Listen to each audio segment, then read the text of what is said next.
One being you're eating crappy food, not sleeping, highly stressed, not connecting with humans, not exercising. 10 is sleeping great, feeling great, eating well, exercising regularly, connecting with family and friends regularly. That'd be a 10. And I'm probably a 6 this week. I was an 8 last week, but 6. I just had a hard week, a lot of meetings and networking, and it just wears you out and didn't sleep well a couple of nights. So, and then the next question is, what one thing will you focus on for the coming week to get that number up? And for me, it's usually sleep, but exercise has been really good for me lately. I'm doing this high intensity training and more yoga classes, and that usually gets me back on track. So that's my 1 to 10 and what I'm going to do. Chris, you want to go next? Sure, sure. I'm around a 6. I've had a pretty tough week. Um, you know, decent amount of work things going on. Yeah. Um, Kind of went late into a couple of days, so there's that. I can't lie that the passing of Ozzy Osbourne touched me a little bit. Yeah. Um, just because you know, my age and who he was for me growing up and being a big Yeah. music fan and whatnot. Um, but fixing it is going to be a little bit more movement in my daily activity. Yeah. With the working, I've been sitting a little bit longer and things like that, and Yeah. I've been doing a decent job at walking and just moving. Yeah. And because I didn't this week, I feel it. Honestly, I Yeah. feel Sure. a little bit more cramped up than I usually am, and things like that. So All right. there's going to be my Good. tomorrow. I plan on going right to my 3 mile beach walk. So Oh, that's what I've been nice. doing. So I'll go right back to that tomorrow morning. Excellent. Henry, and by the way, you can always pass if you want, but No, I'm what's your good. number? I would say right now I'm probably, yeah, 6, 5.5, 6. Primarily for the stress of school. Yeah, Uh, sure. it's definitely been some long days and a lot of targeted meetings to try to, as we say, herd the cats to get everybody to do what needs to be done in the Yeah, timeline that we've got. And so yeah, I mean, right before school starts, we're definitely high stress level to make sure everything's in place because obviously what we concentrate on more than anything is safety and security of the students. So contractors, they have a job that has to be done, but from our perspective, it's all about how is the campus going to be put back together in a way that right. is safe for the students from elementary, middle to high school. So so yeah, I mean, so from that perspective, it's been quick in and out meals. So yeah, it probably has not been as clean as it should be, going in that So, fast food. But yeah, so what's your go-to when you're getting in that stress crunch time? What's your best recovery method that you choose to do?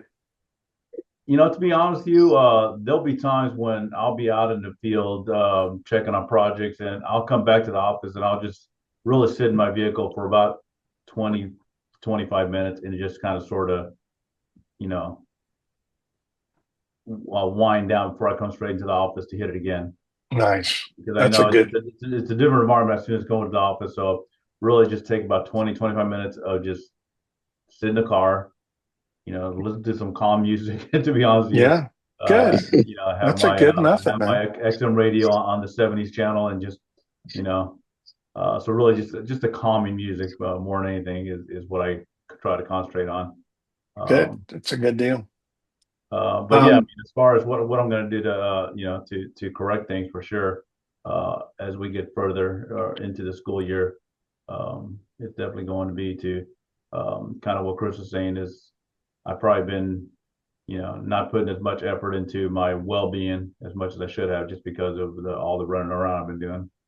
it happens. We all do it.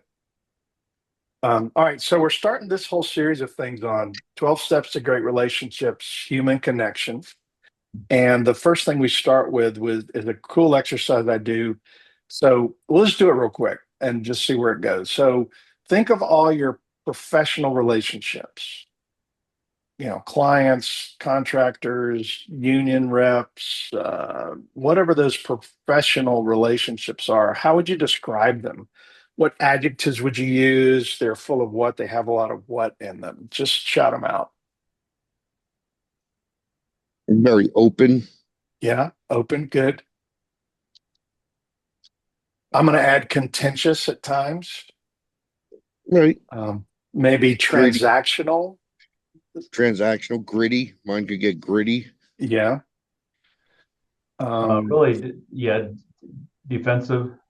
Defensive, professional, Yeah. like it's a professional, setting, and there's a decorum associated with that, I think.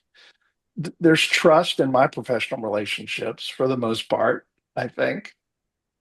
Um, Yeah, I think you hit a good point, trust, because with us, we turn projects around so quick. It's hard to really get to know people quickly and understand what their dynamics are because I mean, construction is just a nature of the beast is that you put all these people together that a lot of people don't know each other and you've got one job to do. yeah. Okay. Any others? Okay. Sometimes That's, yeah. I don't know if it's a word. Sometimes I feel like a referee. Yeah. Right. I've heard also kindergarten teacher, Yeah. you know, uh, trying to navigate the little whiny babies. Yeah. Yeah. Yeah, All I will right, so definitely let's say that it was that. let's switch gears and go to your personal relationships. Spouse, brothers, sisters, siblings, aunts, uncles, cousins, parents, friends, all your family. How would you describe those relationships? What adjectives would you use? Trusting. Yeah, trusting. Trust comes in there too. What else?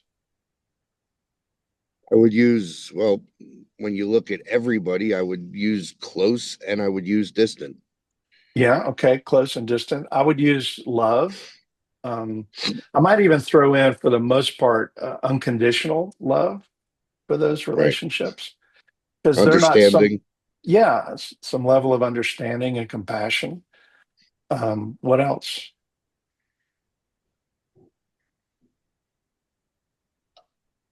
Um,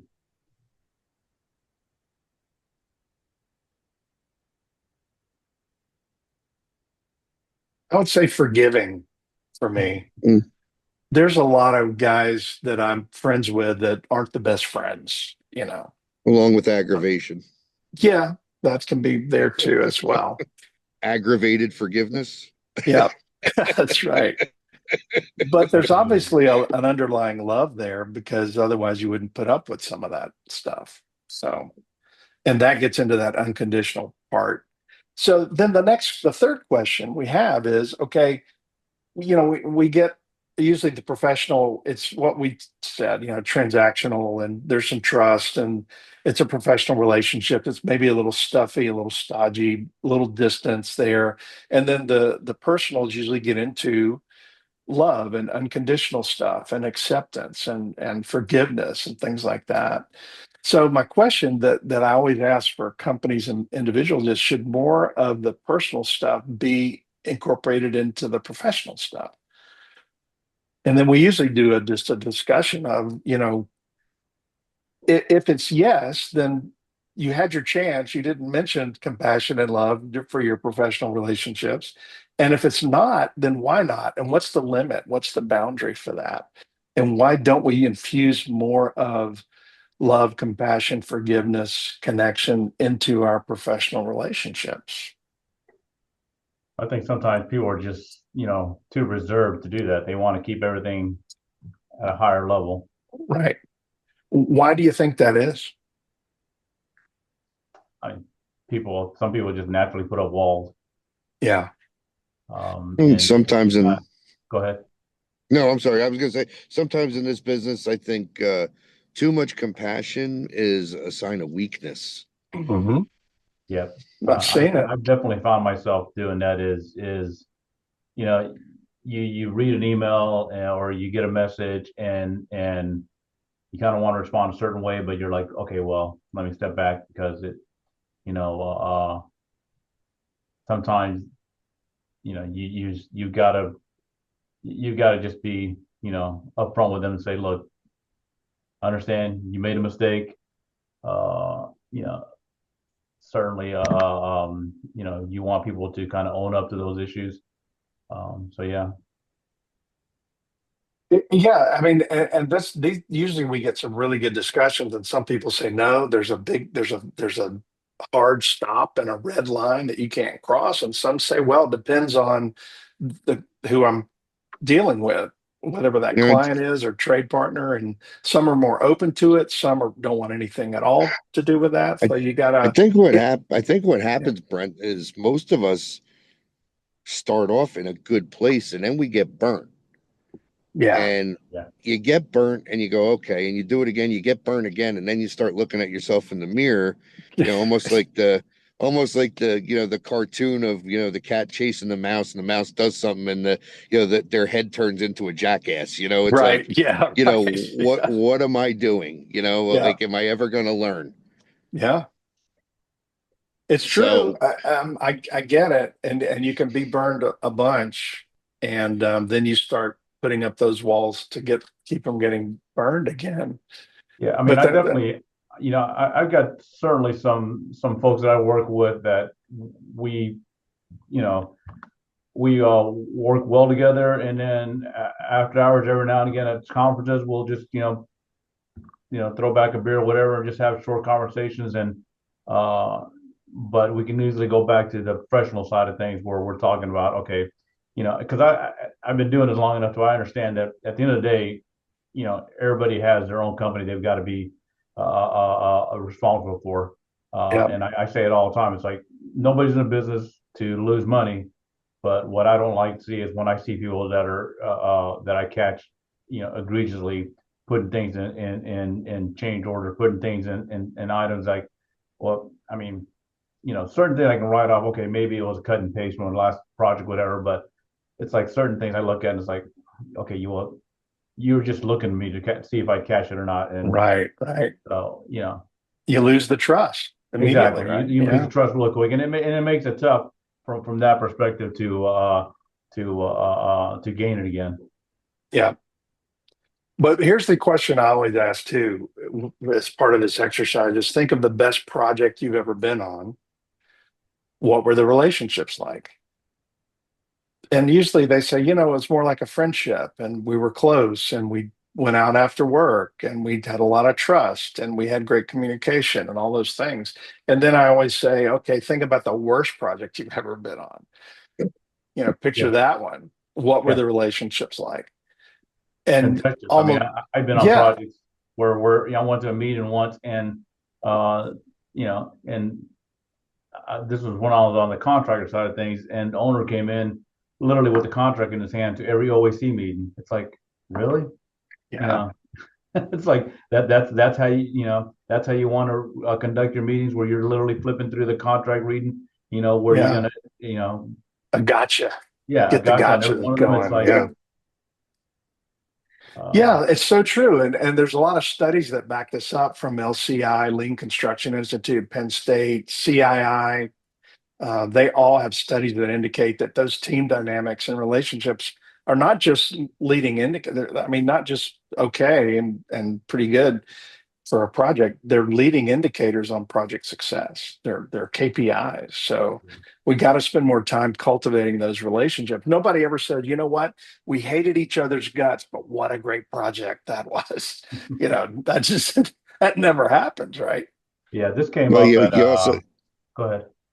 you also get to that, you just can't wait to the end of the day. Yeah, And there's going to be nothing extra to it because you're just so burnt from yeah. being on, such a project that's just taking everything from you. Oh, When you're on a decent project, you might go home, have dinner, and grab your phone and look a couple things up here and there. yeah. You know, I've And been you on have, both. Where I'm yeah, happy to be absolutely. doing it, and I've been on. You pay me 7 to 3:30. That's all you're getting. That's it. Yeah, You're not bare getting any minimum. more of that. You don't deserve it. And Right. I think what the biggest thing is also is that in today's day, you run the gamut of ages that of folks that are on projects. Yeah. You run into the 25 to 26-year-old, and then you run into the 45 to 55-year-olds, and you can tell the folks that have been doing this long enough to where they know pick your battles. Yeah. And but you talk to some of these younger guys, and they're like, they're fighting you tooth and nail on a $1,500 issue. When it's like, really, Yeah. is that what you want to go to battle on? Yeah. And there was a conversation at a conference, A4 League conference that I went to this past summer, where they had a panel up there of owners and contractors and architects, and that was really one thing that came up is everybody, the folks that were up there said, you know, I've matured to where I've learned that when I was at a starting pathway, I would fight for those small things, and then I realized, you know, you've got to pick your battles. You've got to Yeah. understand, when, is it worth making a client uncomfortable over something that at the end of the day is easily overcome on a Right. 50, 60 Or million dollar project. Do you are really you want to go gonna to battle for a $1,200 item? Yeah. yeah, are you gonna potentially lose a future jobs to this client for Yeah, 1,500 bucks? Yeah. yeah, And they do it. 1,500 Yeah. well spent. Yeah. yeah. Right. And like I And said, I think a part of that just the fact that I mean, right now, I mean, I've got plenty of projects where the assistant project manager is a 23, 24-year-old, and and I'll have a conversation with them, and I can just tell that some of the bigger contractors mentor their younger folks better than others. Yeah. And I think that really what sets apart some of these contractors are the ones that are really going out of the way to mentor these younger folks on how to address certain situations that come up with projects. Yeah. And I've got this utopian world where I say, why don't we get all the stakeholders on a project for 3 weeks to a resort and get to know each other and develop some trust and relationships before we ever start the project. And then I tell people, they go, "Who's going to pay for that?" And that's impossible. And that's okay. If you can't do 3 weeks, do a week. And if you can't do a week, do a weekend. If you can't do a weekend, the take the some interest time. Yeah. the interesting thing in this business is you know, when we look at construction, we don't look at team building. No. We don't look at things like that. And even when we do, it's, we are so strung with our hours that, Yeah. I got to tell my wife I'm going to a weekend thing and she's got to run around with the kids, or I Yeah. just, what? And maybe you're just not happy and you say, I don't want to see these people on a weekend. Yeah. Exactly. But there's not a lot of it in this industry. And I think it would be interesting to be, um, to where people can learn. We have a large site contractor that was bought out about a year and a half ago. The guy that started it from the ground up, great guy, handshake kind of guy, got a lot of work. Um, Now the company is kind of sucking wind because it's very young people in there. Right. Um, Everybody is, every dime needs to be accounted for. There's spreadsheets, there's this, there's that. This guy would say, well, what do you want? 25 by 100 a blacktop? Yeah, we'll just throw it in.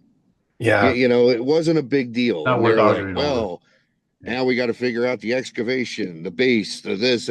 This guy just did it, but then Yeah. he got two more after that. you yeah, know, Right. so yeah.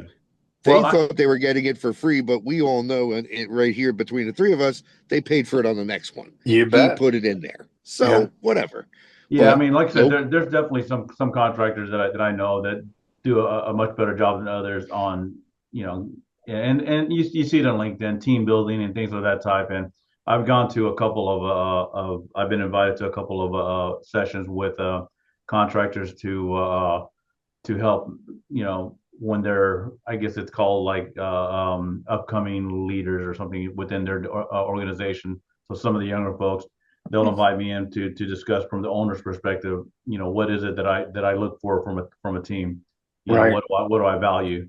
What do I look for when I visit a job site? What kind of things do I what kind of things get under my skin when I Yeah. visit a job site, and so some of those guys, I've done it for Balfour Beatty, I've done it for Carol Daniel, and really just telling these guys, look, the biggest thing from my perspective is communication. Yeah. I learned a long time ago. Back in the day when I worked for Turner Construction, is that it's all a risk management type of environment. Yeah.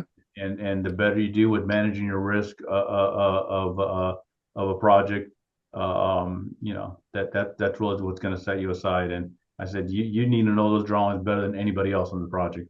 Yeah. Um, Well, and the whole thing is, I think we just need to be more deliberate with that relationship building. yeah, And if we could just take just a few minutes before every meeting at the beginning of a project and do something of some kind of connection icebreaker or something where we get to know each other, it would go so far. That's my whole idea. So we'll see how that goes. So we're getting close to time. I've got a video I want to share with you guys. Um, it's and good to see your face, Henry. I finally figured it out. All Um, right. yeah. So So real, here we real quick, go. Chris, have I met you before, Chris? You I may don't have. know Where that are I you have. from? Where are you from? I'm up in Atlanta, Kennesaw, or Marietta. Okay, I don't know. I mean, I get around a lot, so may have. Okay. Well, just quick introduction. Henry Gomez, Director of Construction and Logistics for Cobb County School District. I'm Chris Lalvey. I run a members assistance program for IUOE Local 825 in Jersey. Great. I'm also a Cool. business agent. Good. All right, so here's the video. Check it out.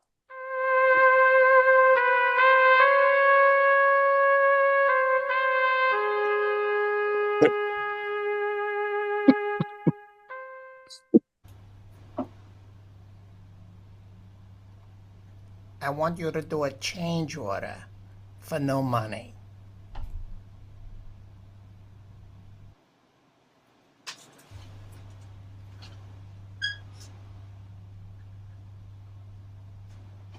That I cannot do.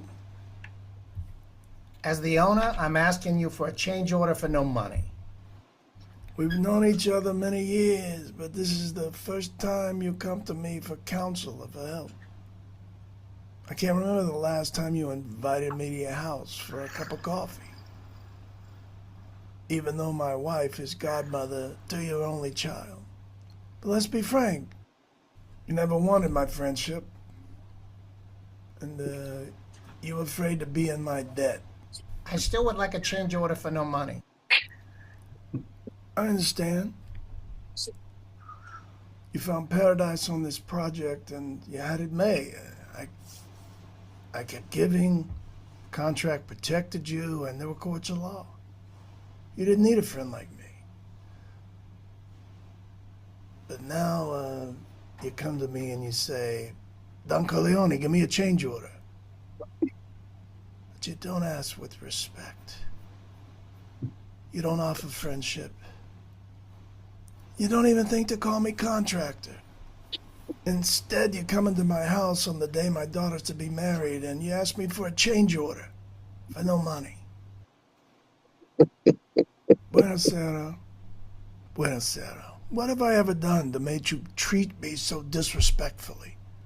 If you come to me in friendship, then this change order that you want so badly would be being done this very day. And if an honest man like yourself should make enemies, then they would become my enemies. And then they would fear you.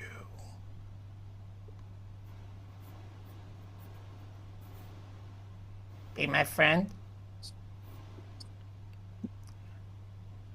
Contractor. It's the ring. Good. Someday, and that may never come, I may call upon you to do a service for me. But until that day, enjoy this change order as a gift on my daughter's wedding day. Grazie. Prego. That All is right. amazing. Nice. That is amazing. So anyway, that just happens all the time on projects. You don't cultivate the relationship, and then you need something, or you need a favor, or you need something, some uh, consolation or Yep. something, and then they say no. Why should I? Yeah. It's sort of like when somebody calls you and they haven't talked to you in like 5 years, and they go, "Hey, how are you? How's it going?" And like, what do you want? Right away, right? Yeah. You still got that friend that rebuilds motors? Yeah, right. Yeah, Boy, we got right to the point. yeah, right. All right. Henry, great seeing you. Yes, sir. Yeah, good meeting you, Um, Henry. Yes, sir. You too, and Chris. and we do this every week, 8:30 to 9. It's just a quick check-in. How are you doing? How can you do better? And then we'll continue this whole series on relationships and how do we cultivate better relationships, personally, professionally, and what are those tools and things that we can use to do that. So thank you for being Well, this has here. been great. This has been a good 30 minutes just to, Yeah, man. to download uh, Yeah, on things. So that's yeah, what it's it's been for. good. Get All the right, mind guys. clear. Get the Yeah. mind clear. Have Yes, a sir. great rest of your Friday, great weekend. I hope to see you next week. And Right on. anything I can do to help, man, just call me anytime. All right. Thanks, You take brother. care, Brent. All Take right, care. All see you right. Be guys. well, all. Great weekend. Bye bye. Bye. Bye.